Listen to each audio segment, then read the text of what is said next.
October 8, 2023. Israel suffers a surprise attack from the Gaza Strip, seemingly catching Israel blindfolded.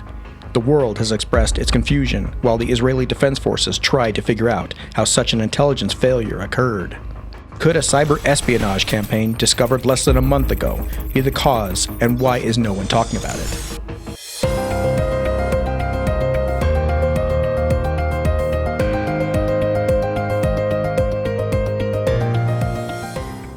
Taking a slight detour from my normal content to deliver you some very important cybersecurity news that has serious implications over in the Middle East. And while there's a lot of controversy around this topic, I want to remind you that this is not a political channel, and I'm going to try to keep this as much on cybersecurity as I can. Now, before we get started, huge shout out to Aura for sponsoring this video. A few months ago, some hackers tried to dox me, but fortunately, I already had Aura, who sponsored this video. Aura is the all-in-one cybersecurity service that allows you to quickly and easily remove your information from online data brokers. Private information such as your address, phone number, relatives, and more are all for sale by online data brokers. Aura enables you to opt out of all these rackets with the click of a button.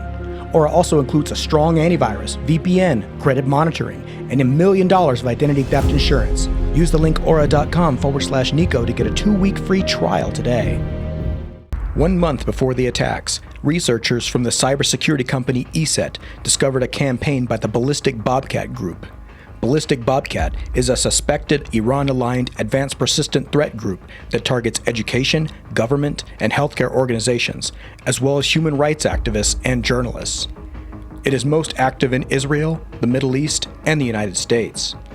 Its aim is cyber espionage, and a significant majority of the 34 victims were located in Israel, with only 2 located in Brazil and the UAE. September 21st, 2023, less than a month before the surprise attack on the nation of Israel, cyber threat researchers from ESET in Montreal uncovered a massive cyber espionage campaign actively targeting Israeli organizations. The group responsible was the Iran-aligned hacker group known as OilRig.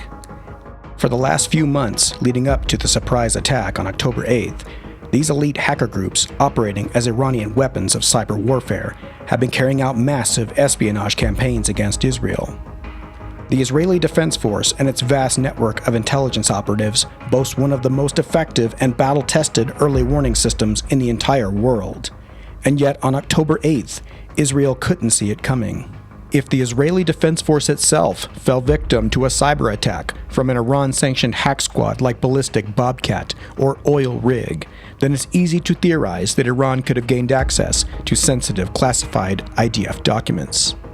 If the Hamas fighters had advanced intel about Israeli troop movements, holes in the perimeter, or perhaps the ability to disable communications between key defense positions, that is at least plausible if we consider the possibility that Israel was first hit with a massive cyber attack that has not yet been made public.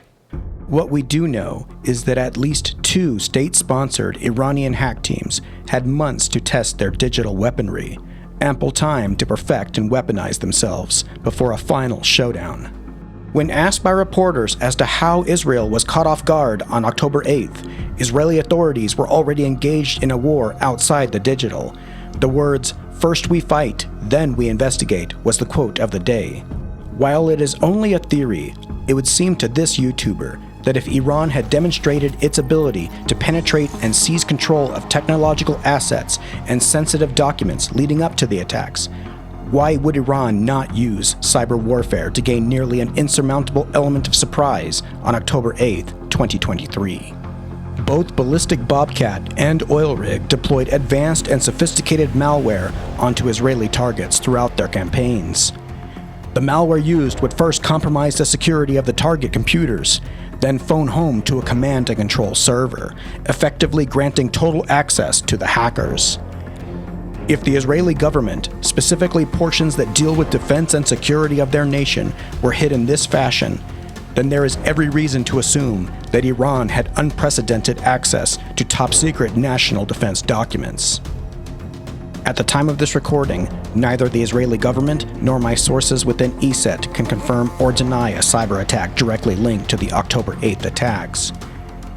It is possible that the spokesman was telling the truth, that they are unable or unwilling to investigate the possibility until after the smoke settles. It is also possible that the Israeli government would avoid revealing the fact that a cyber attack was behind it all. Leaking this kind of information could potentially be tactically unfavorable for a nation at war. I would like to thank you for watching this video. If you'd like to see more of this kind of content, hit the like button and subscribe if you're new.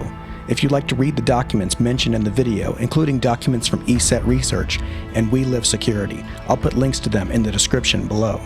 I'm your host Nico, and until next time, stay safe.